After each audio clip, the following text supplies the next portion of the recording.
Payyavula Keshav AP ఆర్థిక మంత్రి. రాష్ట్రంలో రౌడీలకు తన వెనుక నడవమని జగన్ చెప్తున్నారు. జగన్ ఎప్పుడు భయపెట్టి రాజకీయం చేయాలని అనుకుంటారు. అధికారంలో ఉన్నప్పుడు హౌస్ అరెస్టులు చేశారు. అధికారం పోయాక రౌడీలను ఏకం చేస్తున్నారు. రాజును రాజ్యం నుంచి తరిమేస్తే చాణక్యుడు బందిపోట్లను ఏకం చెయ్యి అని సలహా ఇస్తాడు. ఇప్పుడు అదే సలహాను జగన్ ఫాలో అవుతున్నారు. గంజాయి బ్లేడ్ బ్యాచ్ ని ప్రోత్సహిస్తున్నారు. రాజారెడ్డి రాజ్యాంగం అని ఫ్లెక్సీలు కట్టి రప్పరప్ప నరుకుదామంటున్నారు. అరాచక పాలనను రప్పరప్ప నరికి ఏడాది అయింది. ఇప్పుడే ముఖ్యమంత్రి గారు రివ్యూ అయిన తర్వాత బయటకు వచ్చిన తర్వాత జగన్మోహన్ రెడ్డి గారు ఏం మాట్లాడారు ఏంటి అనేటువంటిది మా వాళ్ళని అడిగితే ఏం మాట్లాడారు ఇచ్చారు. కొన్ని పాయింట్లు కూడా చూస్తే జగన్మోహన్ రెడ్డి గారు ఒకటి అనిపించింది నాకు, రాష్ట్రంలో రౌడీలారా నా వెనక నడవండి, మీకు నాయకత్వం వహిస్తాను అన్నట్టుగా ఉంది ఆయన ఇవాళ పెట్టినటువంటి ప్రెస్ మీట్ కానీ మొన్న చేసినటువంటి పర్యటనలు కానీ. బహుశా దీనికి మూల సిద్ధాంతం జగన్మోహన్ రెడ్డి గారు ఎప్పుడూ కూడా భయపెట్టి రాజ్యం చేయాలి అనేటువంటి సిద్ధాంతాన్ని నమ్ముకున్న వ్యక్తి ఆయన. అధికారంలో ఉన్నప్పుడు పోలీసు వ్యవస్థను ఉపయోగపెట్టి భయపెట్టాడు. అసలు హౌస్ అరెస్ట్లు అన్నారు, గేట్లకు తాళాలు అన్నారు, అడుగు బయటకు పెట్టేటువంటి పరిస్థితి లేదు. ఉద్యోగులు కావచ్చు, ప్రతిపక్షాలు కావచ్చు, పార్టీలు కావచ్చు, రాష్ట్రంలో 5 ఏళ్ళు ఏం నడిచిందో చూసాం. అధికారం పోయిన తర్వాత ఇప్పుడు మళ్ళీ తనంటే భయం పోతోంది కాబట్టి రాష్ట్రంలో ఉన్న రౌడీలందరినీ సమీకరించేటువంటి ప్రయత్నం చేస్తున్నాడు. రౌడీలారా నా వెనక నడవండి, నేను మీకుంటాను నాయకుడిగాను అన్నటువంటిది. ఇది చూస్తే బహుశా నాకు చాణక్యుడు చెప్పినటువంటి ఒక సిద్ధాంతం గుర్తుకొస్తుంది. దాన్ని ఏమన్నా జగన్మోహన్ రెడ్డి గారు నమ్ముకుంటున్నాడేమో. చిన్న డిఫరెన్స్ అది. ఆయన రాచరిక వ్యవస్థలో ఉన్నప్పుడు చెప్పాడు, ఒక రాజుని రాజ్యం నుంచి ఆక్రమించి తరిమేసినప్పుడు ఏ అడవుల్లోనో తలదాచుకున్నటువంటి రాజుకి చాణక్యుడు సలహా ఇస్తాడు, అడవిలో ఉన్నటువంటి దారిదోపిడీ దొంగలందరినీ సమీకరించు, అదను చూసి కోట మీద తిరుగుబాటు చెయ్యి అని. అట్లా రాష్ట్రంలో ఉన్నటువంటి రౌడీల్ని, బ్లేడ్ బ్యాచ్ల్ని, గంజాయి బ్యాచ్ల్ని, బెట్టింగ్ బ్యాచ్ల్ని, అన్ని బ్యాచ్ల్ని సమీకరించేటువంటి ప్రయత్నం చేస్తున్నాడు జగన్మోహన్ రెడ్డి గారు ఈ పర్యటనల ద్వారా.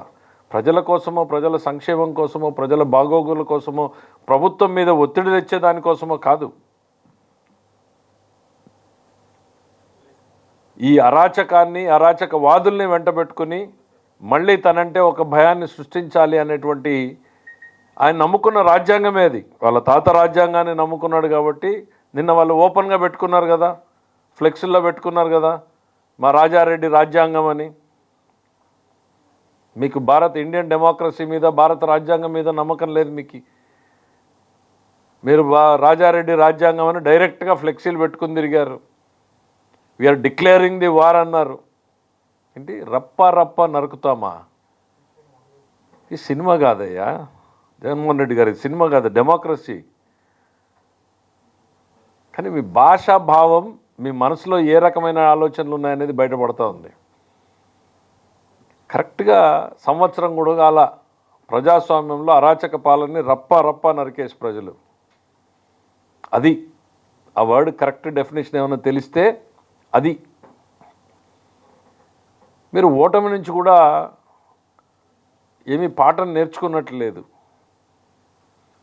ఎందుకు ఓడిపోయామనేటువంటి ఆలోచన మీరు చేసుకున్నట్లు లేదు. ఎందుకనంటే మీరు పోతున్న పంతం మళ్ళీ అట్లానే ఉంది. అప్పుడు పోలీసు వ్యవస్థను ఉపయోగించి అరాచకం చేశారు. ఇప్పుడు రాష్ట్రంలో రౌడీలందరినీ సమీకరించి, అదేదో సినిమాలో ఉంది కదా, అందరినీ సమీకరించి ఒక నగరం మీద పట్టు కోసం ప్రయత్నం చేసినట్టు నువ్వు ఈ రాష్ట్రం మీద భయపెట్టి నడపాలనుకుంటున్నావు. ఇక్కడ ఉన్నది చంద్రబాబు గారి ప్రభుత్వం. నక్సలైట్లని, ఫ్యాక్షనిస్టుల్ని చూసి కలబడి నిలబడినటువంటి నాయకుడు. చాలా లెంగ్తీ రోప్ ఇస్తాడు మా ముఖ్యమంత్రి గారు. చాలా ఓర్పు, చాలా సంయమనం ఆయనకి. నీలాంటి అరాచకాల్ని మాత్రం సహించేది ఉండదు అనేటువంటిది ఈరోజు చెప్తా ఉన్నాం. ఇవన్నీ కూడా చాలా ఆర్కెస్ట్రాడ్. మీరేవో మీ టూర్లో రప్ప నరికేస్తామనంటే సంతోషం అంటావు నువ్వు. ఒక మాజీ ముఖ్యమంత్రిగా నువ్వు ప్రెస్ మీట్లో దాన్ని ఖండించాల్సింది పోయి, ఇది మాకు సంబంధం లేదు, ఈ ఆలోచన కాదు, ఇది మా భావజాలం కాదు అని చెప్పాల్సింది పోయి, సంతోషం నరికేద్దాం అంటున్నాడు కదా, సంతోషం అంటున్నాడు అని అంటే ఏం చెప్పదలుచుకున్నావు సమాజానికి? హింసని ప్రేరేపించడం కాదా?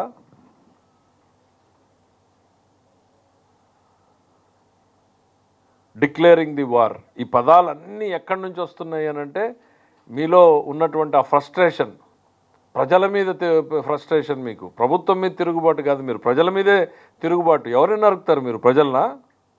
ప్రజాస్వామ్యాన్న? ఎవరిని? ఓటమి నుంచి మీరు అసలు ఓటమిని అర్థం చేసుకున్నట్లు లేరు మీరు ఇంతవరకు. మీలో ఎక్కడ కూడా మార్పు కనపడడం లేదు. ఒక రాజకీయ నాయకుడు ఓటమి తర్వాత సమీక్ష, అంతర్మదనం జరుగుతుంది, సమీక్ష జరుగుతుంది, ఎన్నో మార్పులు వస్తాయి, కానీ మీలో ఎక్కడా కూడా మార్పు అనేది ఎక్కడ కూడా కనపడడం లేదు. ఏం చేశారు మీరు? తెనాలికి వెళ్ళి మీరు పరామర్శించింది ఎవరిని? 9 కేసులు 10 కేసులు ఉన్నటువంటి రౌడీ షీటర్లని. అవి ఏమన్నా మేము పెట్టామా? మీ గవర్నమెంట్లో మీరున్నటువంటి టైంలో మీరు పెట్టినటువంటి కేసులే కదా. ఏం మెసేజ్ ఇచ్చారు సమాజానికి? దాని తర్వాత పొదిల్లో రైతుల పేరు చెప్పి మీరు చేసినటువంటి అరాచకం ఏంటి? మహిళల మీద మీరు సృష్టించినటువంటి తీవ్రమైనటువంటి దాడులు ఏ రకంగా ఉన్నాయి?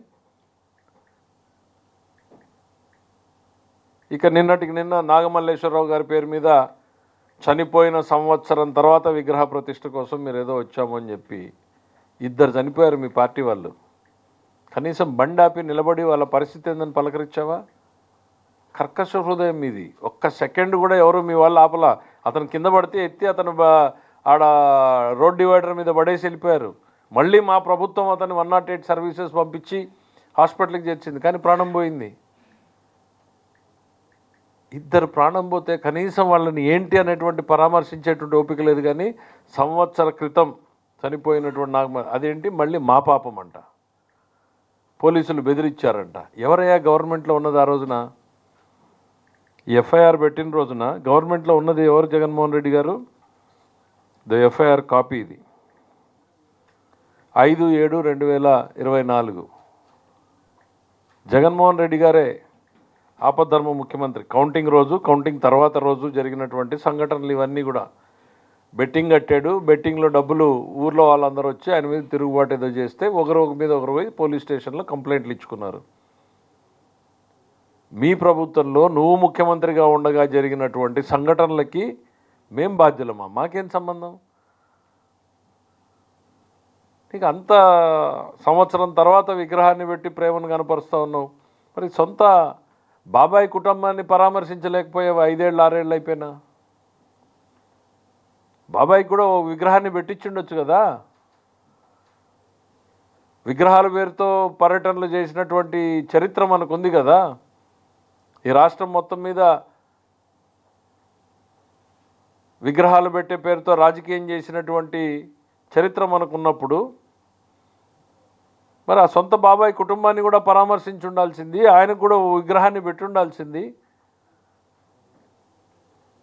మీ ఆలోచనల్ని ఆ వేదిక ద్వారా ప్రజలతో పంచుకోవాల్సింది. మీ ఆ బాబాయ్ పట్ల, బాబాయ్ కుటుంబం పట్ల, ఆ సంఘటన పట్ల మీ అనుభవాలు ఏంటి, మీ ఆలోచనలు ఏంటి అని.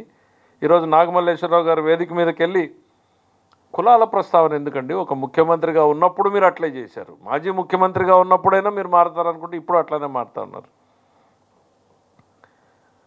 నాని అమాయకుడు, వంశీ అమాయకుడు, జోగి రమేష్ అమాయకుడు, తన పిఏ ధనంజయ రెడ్డి అమాయకుడు, నాగేశ్వర కేనారు అతను అమాయకుడు, చెవిరెడ్డి భాస్కర్ రెడ్డి అసలు నోట్లో నాలుక లేని వ్యక్తి అమాయకుడు. అది పోలీస్ స్టేషన్లోకి వెళ్ళి పోలీసులు ఎదురుగా దురుసు ప్రభుత్వం చేసినటువంటి వీడియోలు సాక్ష్యంగా ఉంటే వీళ్ళందరూ అమాయకులు అంటే ఇంకా నువ్వు భ్రమల్లో ఉన్నావా? నువ్వు చెప్పే మాటలన్నీ నమ్ముతారు అని జగన్మోహన్ రెడ్డి గారు. ఈ ప్రభుత్వం ఎక్కడ కూడా పరిధి దాటి పనిచేయట్లా. మేము మీలాగా పనిచేయాలనుకుని ఉంటే నీ బెంగళూరు ప్యాలెస్ నుంచి నువ్వు ఆంధ్రప్రదేశ్ రాష్ట్రంలోకి అడుగు పెట్టేవాడివి కాదు. పవన్ కళ్యాణ్ గారు వస్తే మీరు అడ్డుకున్న రోజుల్ని మర్చిపోయారా? చంద్రబాబు నాయుడు గారు ఎయిర్పోర్ట్లోకి వెళ్తే ఎయిర్పోర్ట్ రన్వే మీద దించింది మర్చిపోయారా? చంద్రబాబు నాయుడు గారి ప్రభుత్వం ఉంది కాబట్టి నువ్వు రాష్ట్రంలో స్వేచ్ఛగా తిరగలుగుతున్నావు. కాకపోతే సుప్రీంకోర్టు, హైకోర్టులు చెప్పినట్టుగా ప్రజల జనజీవన విధానానికి భంగం కలగకుండా, శాంతి భద్రతలకు విఘాతం కలగకుండా మిమ్మల్ని తిరగమని చెప్పి మాత్రమే మా ప్రభుత్వం ఆర్డర్స్ ఇచ్చింది. 100 మందితో వెళ్ళమంటే మీరు ఏం చేశారు? రండి రండి రండి రండి అని ఆర్కెస్ట్రాడ్ ఒక కాల్ సెంటర్ పెట్టి అందరికీ ఫోన్లు చేసి ఇన్ఛార్జీలు పంపించి ప్రతి కాన్స్టిట్యున్సీలో నుంచి ఇంతమంది రావాలి అని చెప్పి టార్గెట్లు పెట్టి రోడ్డు ఎక్కాలి అని చెప్పి, ఇది హింసని ప్రేరేపించడం కాదా? కొమ్మినేని శ్రీనివాస్ గారు అమాయకుడు, ఆయనకి ఏం తెలుసు? ఆయనకి ఒక్కసారి ఆ సంఘటన మొత్తం ఇంట్లో ఉన్నటువంటి ఆడబిడ్డలను అడగండి జగన్మోహన్ రెడ్డి గారు, దాన్ని సమర్థిస్తారేమో.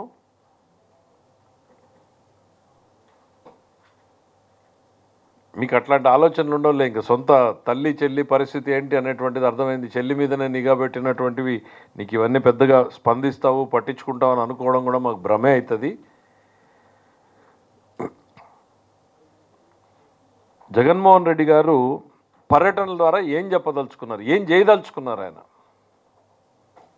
రౌడీ షీటర్లను పరామర్శించడము, బ్లేడ్ బ్యాచ్ల్ని, గంజాయి బ్యాచ్ల్ని, బెట్టింగ్ బ్యాచ్ల్ని ఇవన్నింటినీ సమీకరించుకుని రాష్ట్రంలో అరాచకాన్ని, విధ్వంసాన్ని సృష్టించడమే లక్ష్యంగా జగన్మోహన్ రెడ్డి గారు పర్యటనలు సాగుతున్నాయి. ప్రజల్ని అప్రమత్తం కావాలని మేము కోరుకుంటున్నాం. మేము అవేర్నెస్ క్రియేట్ చేయదలుచుకున్నాం.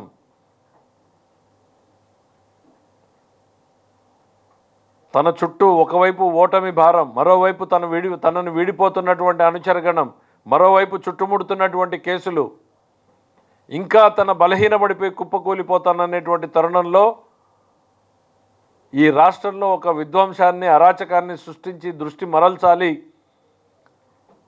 అనేటువంటి ఆలోచనతోని. ఎందుకండి జగన్మోహన్ రెడ్డి గారు? తల్లికి వందనంలో మేము 15,000 రూపాయలు ఇస్తే మీకు కడుపుమంటనా? దీపం సిలిండర్లు ఇస్తే మీకు కడుపుమంటనా? డిఎస్సీలు పిలిస్తే మీకు కడుపుమంటనా? ల్యాండ్ టైటిలింగ్ యాక్ట్ రద్దు చేస్తే మీకు కడుపుమంటనా? లేకపోతే పేదవాడికి ఇంత అన్నం పెడితే మీకు కడుపుమంటనా? ఏం చేశాం? మేమేం చేశాం? మేము చేసింది ఈ మంచి పనులే కదా. వేల లక్షల కోట్ల రూపాయలు పెట్టుబడులు వస్తున్నాయి, అది మీ కడుపుమంట. దానికి మందు లేదు జగన్మోహన్ రెడ్డి గారు. తాత్కాలికంగా ఏ జలుసులు లాంటివి తీసుకొచ్చామో కానీ రాజకీయంగా ఇట్లాంటి దుర్మార్గపు ఆలోచనలు ప్రజలు అర్థం చేసుకుంటే మళ్ళీ ఇంకొక 10 ఏళ్లకు కానీ మీరు అధికారం దరిదాపుల్లేక కాదు, ఆ 10 సంఖ్యను కూడా దాటనటువంటి తీర్పుల్ని చూడాల్సి ఉంటుంది.